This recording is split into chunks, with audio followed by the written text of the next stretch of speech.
بسم اللہ الرحمن الرحیم۔ فریضہ زکوٰۃ ہر مسلمان کو خاص طور سے یہ حقیقت سامنے رکھنی چاہیے کہ اسے جو کچھ بھی مال و دولت ملی ہے اس کا اصل مالک وہ خود نہیں بلکہ اللہ تبارک و تعالی ہی مالک حقیقی ہے، اور اس نے محض اپنے فضل و کرم سے ہمیں اپنی ملکیت میں بطور نیابت تصرف کرنے کا حق دیا ہے، یعنی نائب بنایا ہے۔ اصل تو اللہ تعالی ہی مالک ہے۔ جب اللہ ہی ہمارے مال و دولت کا مالک ہے اور اسی کی قدرت کی بنا پر ہمیں یہ نعمت حاصل ہوئی ہے، تو اگر وہ اپنے بندوں کو یہ حکم کرتا کہ وہ اپنا سارا مال اللہ کی راہ میں لٹا دیں تو ہمیں شکایت یا اعتراض کا کوئی موقع نہ تھا، کیونکہ اس کی چیزیں وہ جہاں چاہے اور جتنی چاہے خرچ کرے، مگر یہ بھی اس کا فضل ہے کہ اس نے جہاں ہمیں خرچ کرنے کا حکم دیا وہاں پورا مال نہیں بلکہ کچھ حصہ خرچ کرنا ضروری قرار دیا۔ قرآن کریم میں جہاں بھی انفاق فی سبیل اللہ یعنی اللہ تعالیٰ کے لیے خرچ کرنے کا حکم دیا گیا ہے، وہاں من تبعیضیہ یعنی من لا کر اس طرف اشارہ کر دیا گیا ہے کہ سارا مال خرچ کرنا مقصد نہیں ہے بلکہ کچھ حصہ دے دینا کافی ہے، اور ساتھ میں اس طرف بھی توجہ دلائی گئی کہ ہم تمہارا مال نہیں مانگ رہے ہیں بلکہ ہم نے جو تمہیں دیا ہے اسی میں سے تھوڑا سا حصہ لینا چاہتے ہیں۔ مال تو اصل ہمارا ہے تاکہ دینے والے کا بوجھ ہو جائے، بوجھ ہلکا ہو جائے۔ چنانچہ سنیے اللہ تعالیٰ کہاں کہاں فرماتے وَمِمَّا رَزَقْنَاهُمْ يُنْفِقُونَ، سورہ بقرہ آیت نمبر 3 میں کہ ہمارے دیے ہوئے میں سے خرچ کرتے ہیں۔ وَأَنْفِقُوا مِمَّا رَزَقَهُمُ اللَّهُ سورہ نساء آیت نمبر 39۔ وَأَنْفِقُوا مِمَّا رَزَقْنَاهُمْ سِرًّا وَعَلَانِيَةً يَرْجُونَ تِجَارَةً لَن تَبُورَ سورہ فاطر آیت نمبر 29۔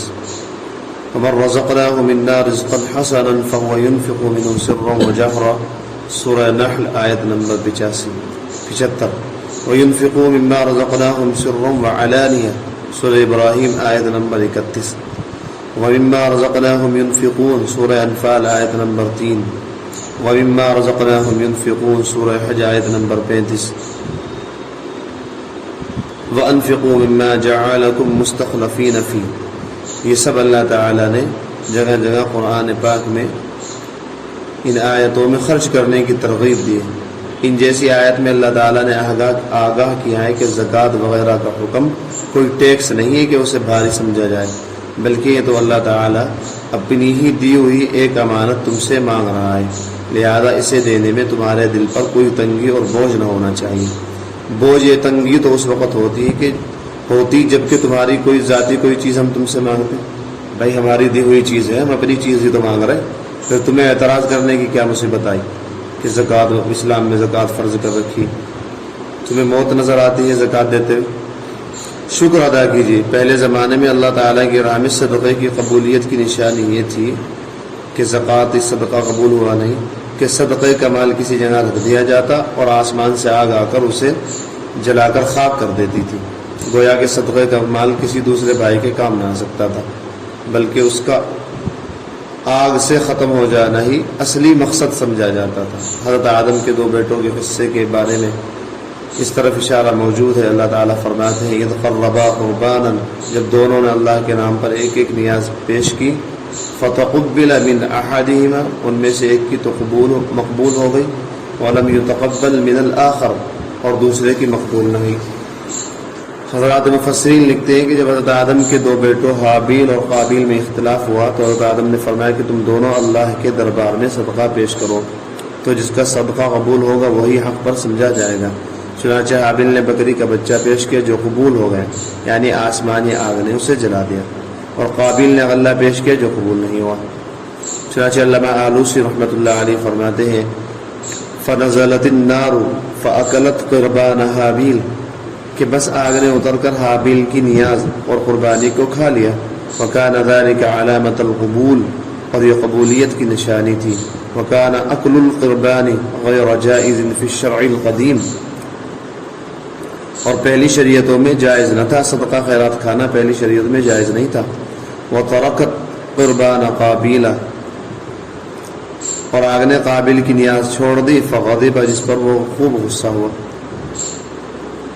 بعض حدیث سے یہ بھی معلوم ہوا ہے کہ اللہ تعالیٰ نے اس امت مرحومہ پر یعنی امت محمدیہ صلی اللہ علیہ وسلم پر یہ کرم فرمایا کہ اس سے زکوٰۃ کی شکل میں وصول کیا ہوا مال اسی کے ضرورت مند افراد پر خرچ کر دیا جاتا ہے۔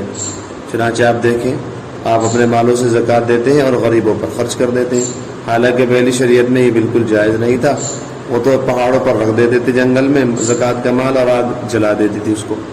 اللہ تعالیٰ اسی کو فرماتے ہیں کہ ہم نے تمہارے لیے جائز کر دیا، تُؤْخَذُ مِنْ أَغْنِيَائِهِمْ، حدیث میں یہ بات آئی، تُؤْخَذُ مِنْ أَغْنِيَائِهِمْ وَتُرَدُّ إِلَىٰ فُقَرَائِهِمْ، کہ زکوٰۃ مالداروں سے لی جائے گی اور تمہارے فقیروں ہی کو دے دی جائے گی۔ اس حکم کی وجہ سے زکوٰۃ دینا اور آسان ہو گیا کہ ہم اپنے مال کو ضائع نہیں کر رہے بلکہ اپنے ہی بھائیوں کی ضرورت پوری کر رہے ہیں۔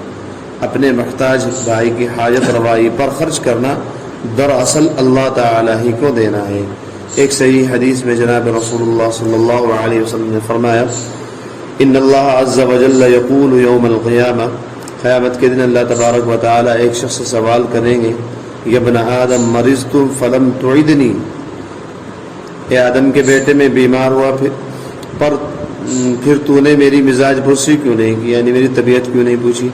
قال یا ربی کیف اعودک وانت رب العالمین، تو وہ شخص حیات سے پوچھے گا، اے میرے رب بھلا میں آپ کی کیسے عیادت کرتا، آپ تو سارے جہانوں کے پروردگار ہیں۔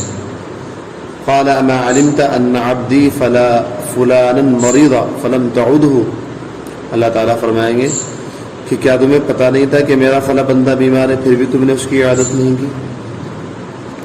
اما علمت انک لو عدته لوجدتنی عنده،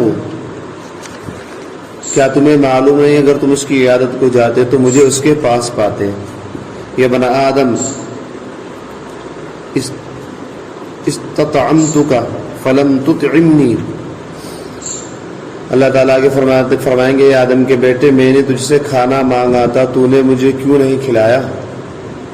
وہ کہے گا قال یا رب کیف اطعمک وانت رب العالمین، وہ عرض کرے گا پروردگار بھلا میں تجھ کو کیسے کھانا کھلاتا، آپ تو دونوں جہانوں کے رب ہیں، آپ سب کو کھلاتے ہیں پوری دنیا کو مخلوق کو۔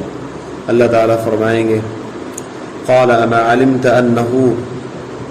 انه استطعمك عبدی فلان فلا تطعمه اما علمت انك لو اطعمته لوجدت ذلك عندي، اللہ تعالیٰ فرمائے گا تجھ کو یاد نہیں میرا فلاں بندہ تجھ سے کھانا مانگنے آیا تھا، تو نے اس کو کھانا نہیں کھلایا، اگر تو اس کو کھانا کھلا دیتا تو اس کو میرے پاس پاتا، یعنی اس کھانے کو۔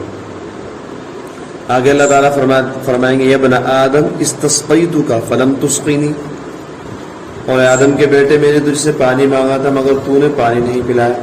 وہ عرض کرے گا یا ربی کیف اسقیک وانت رب العالمین، اللہ میں آپ کو کیسے پانی پلاتا، آپ کو پانی کی ضرورت کہاں ہے، آپ تو خود رب العالمین ہیں، پوری دنیا کو پانی پلاتے ہیں۔ قال استسقاك عبدی فلان فلم تسقه اما انك لو اسقیتها وجدت ذلك عندي، اللہ تعالیٰ فرمائیں گے تم سے میری فلاں بندے نے پانی مانگا تھا، میرے فلاں بندے نے پانی مانگا تھا مگر تم نے اسے پانی نہیں پلایا، اگر تم اسے پانی پلا دیتے تو اس کو میرے پاس پاتے، یعنی یہ عمل خیر میرے پاس محفوظ رہتا۔ تو معلوم ہو گیا کہ زکوٰۃ صدقات وغیرہ لوگوں کو کھلانے کا پلانے کا کتنا بڑا ثواب ہے کہ گویا آدمی اللہ تعالیٰ ہی کو کھلاتا پلاتا ہے، گویا آدمی یہ چیزیں اللہ تعالیٰ ہی کو دیتا ہے۔ خیر زکوٰۃ بہت بڑا اہم فریضہ ہے، اس کی طرف توجہ دینی چاہیے، بالکل غفلت نہ کرنی چاہیے۔ اب ہم آپ کو زکوٰۃ کا نصاب بتاتے ہیں۔ زکوٰۃ کا نصاب جو ہے وہ مشہور ہے کہ زکوٰۃ کا نصاب 52.5 تولہ چاندی ہے، تو یاد رکھنا چاہیے پہلے کے اعتبار سے تھا جب تولہ جو ہے 11.5 گرام یا 12 گرام کا ہوتا تھا، لیکن آج کل کا نصاب جو ہے 61 تولہ چاندی کچھ بنتا ہے۔ تو نصاب سنیے، چاندی کا نصاب جو ہے وہ گراموں کے اعتبار سے 612 گرام 360 ملی گرام ہوتا ہے، لہذا اگر کسی کے پاس 612 گرام 360 ملی گرام چاندی ہے تو اس پر زکوٰۃ واجب ہے۔ یہ اتنی چاندی کے بقدر پیسہ ہے، مثلا اتنا پیسہ ہے اس پہ کہ 612 گرام 360 ملی گرام چاندی خرید سکتا ہے تو بھی اس پر زکوٰۃ واجب ہو جائے گی۔ یہ تو تھا چاندی کا نصاب. سونے کے نصاب پہلے سنتے آتے تھے, لکھتے تھے بھائی 7.5 تولہ ہے, یہ کتنا ہے, لیکن آج کل تولہ کے اعتبار سے 8 تولہ سے زیادہ اس کا نصاب بنتا ہے. تو گراموں کے اعتبار سے خیر اس کا نصاب سمجھیے. سونے کا نصاب گرام کے اعتبار سے 87 گرام 480 ملی گرام ہوتا ہے. لہذا اگر کسی کے پاس پیسے چاندی نہیں ہے اور پیسے نہیں ہیں لیکن 87 گرام 480 ملی گرام سونا ہے تو اس پر زکوٰۃ واجب ہو جاتی ہے. یہ 87 گرام 480 ملی گرام کے بقدر پیسہ ہے, یعنی اتنے پیسے ہیں کہ اتنا سونا وہ خرید سکتا ہے 87 گرام 480 ملی گرام, تو اس پر بھی زکوٰۃ واجب ہو جائے, بلکہ اس سے کم پہ واجب ہو جائے گی چاندی کے نصاب پہ. اگر چاندی کے نصاب کو خریدنے کے اس کے پاس پیسے ہوں تو جب بھی زکوٰۃ واجب ہو جائے گی. وہ تو ایک طرح کا نصاب ہوتا ہے, بتا دیں اصل نصاب ہی ہے. اسی طرح بعض دفعہ ایسا ہوتا ہے تھوڑا سا سونا ہے تھوڑا سا چاندی ہے, تو آدمی دونوں کو ملا کے دیکھ لے, تو اگر دونوں میں سے چاندی کو بھی نصاب پہنچ گیا, مثلا تھوڑا سا سونا تھا تھوڑا سا چاندی, دونوں کو جوڑا تو دونوں کی قیمت اتنی بن گئی جتنی 612 گرام 360 ملی گرام چاندی کی ہوتی ہے قیمت, تو اس پر جو ہے زکوٰۃ واجب ہو جائے گی.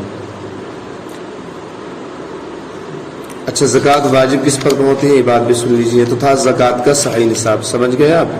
سونے کا نصاب ہے 87 گرام 480 ملی گرام اور چاندی کا نصاب ہے 612 گرام 360 ملی گرام, یعنی جس پر اتنا سونا یا چاندی ہو جس کے پاس اس پر زکوٰۃ واجب ہو جاتی ہے. زکوٰۃ کس پر واجب ہوتی ہے؟ زکوٰۃ کے لیے شرط یہ ہے کہ آدمی آزاد ہو, غلام نہ ہو. نمبر 2 مسلمان ہو, مسلمان پر زکوٰۃ واجب ہوتی ہے, کافر پر نہیں.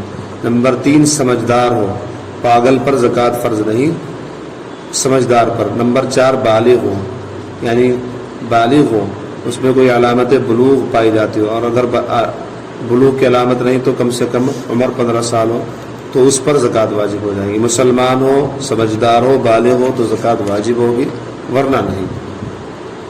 اور زکوٰۃ میں قمری سال یعنی چاند کے سال کا اعتبار ہوگا. مثلا اگر آپ نے 1 رمضان کو زکوٰۃ ادا کی تھی تو اگلے سال 1 رمضان نہیں آپ پر زکوٰۃ واجب ہو جائے گی.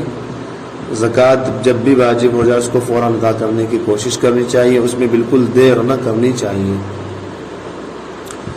اور ہاں یہ بھی شرط ہے کہ مثلا آپ پہ اگر نصاب آ گیا مال کا, جو چاندی کا یا سونے کا, تو اس پر پورا سال گزرنے کے بعد زکوٰۃ واجب ہوگی. مثلا آپ اس سے پہلے صاحب نصاب نہیں تھے, یعنی آپ پر زکوٰۃ واجب نہیں تھی, آپ پر اسی سال زکوٰۃ یعنی پیسے آ گئے تھے. مثلا آج کل تقریباً 25,000 بیٹھتے ہیں چاندی کے, تقریباً 25,000 روپے آپ کے پاس ہیں, تو ان پیسوں پر 1 سال گزرنا واجب ہے. مثلا اگر اپریل کے مہینے میں آئے تھے 1 اپریل تاریخ کو, اپریل کی 1 تاریخ کو, تو اپریل کی 1 تاریخ ہی کو, اصل تو اس میں تو مثال دے رہا ہے, اصل تو چاند کا اعتبار ہوگا. مثلا رمضان کی 1 تاریخ کو 1 رمضان کو آپ کے پاس 25,000 روپے آئے, 30,000 روپے آئے, تو اب اگلے سال ہی 1 رمضان پر اگر وہ رقم آپ کے پاس پوری موجود رہی, ساری ختم نہیں ہو, تو آپ پر زکوٰۃ واجب ہو جائے گی. تو زکوٰۃ پہ واجب ہونے کے لیے سال گزرنا ضروری ہے. ایسا نہیں کہ بھائی ابھی 30,000 روپے آئے رمضان سے 1 مہینے پہلے اور رمضان میں واجب ہو جائے گی زکوٰۃ. بعض لوگ سمجھتے ہیں کہ زکوٰۃ واجب ہی رمضان میں ہوتی ہے. نہیں, آپ پہ جو مال ہے 25-30,000 روپے جتنا بھی ہے, جو بھی نصاب ہے, جب اس پر 1 سال گزر جائے گا, پورا 1 سال گزرنے کے بعد زکوٰۃ واجب ہوگی. لیکن شرط یہ ہے کہ وہ جو 30,000 روپے آپ کے پاس تھے مثلا, وہ جو کہ تو یعنی آخر تک ان کا کچھ نہ کچھ حصہ باقی رہنا چاہیے. بعض دفعہ ایسا ہوتا ہے کہ شروع سال میں مثلا 1 رمضان کو آپ کے پاس 30,000 روپے آئے, اب وہ 6 مہینے کے بعد سارے کے سارے خرچ ہو گئے, 30,000 روپے خرچ ہو گئے. اب 6 مہینے کے بعد دوبارہ 30,000 روپے آ گئے, تو اب آپ پر زکوٰۃ واجب نہیں ہوگی. ہاں, اگر 30,000 روپے جو 1 رمضان کو آئے تھے ان میں 6 مہینے کے بعد 25,000 روپے خرچ ہو گئے, 5,000 بچ رہے تھے, پھر بعد میں 25,000 اور آ گئے, آپ نے پچھلے 5,000 کو ملا دیا 25,000 کے ساتھ, تو اب جو ہے 6 مہینے بعد گزرنے کے بعد پھر زکوٰۃ واجب ہو جائے گی. اس میں پورا سال گزرنا ضروری نہیں ہے, کیونکہ وہ یہ ایسا ہی لگے گا کہ پوری رقم آپ کے پاس پورے سال نہیں. یہ اہم مسائل تھے, ان کو سمجھ لیجئے. اور بھی انشاءاللہ 1-2 باتیں بتائیں گے اگلی دفعہ. اللہ تعالیٰ ہم سب کو عمل کی توفیق عطا فرمائے. وآخر دعوانا الحمد للہ رب العالمین.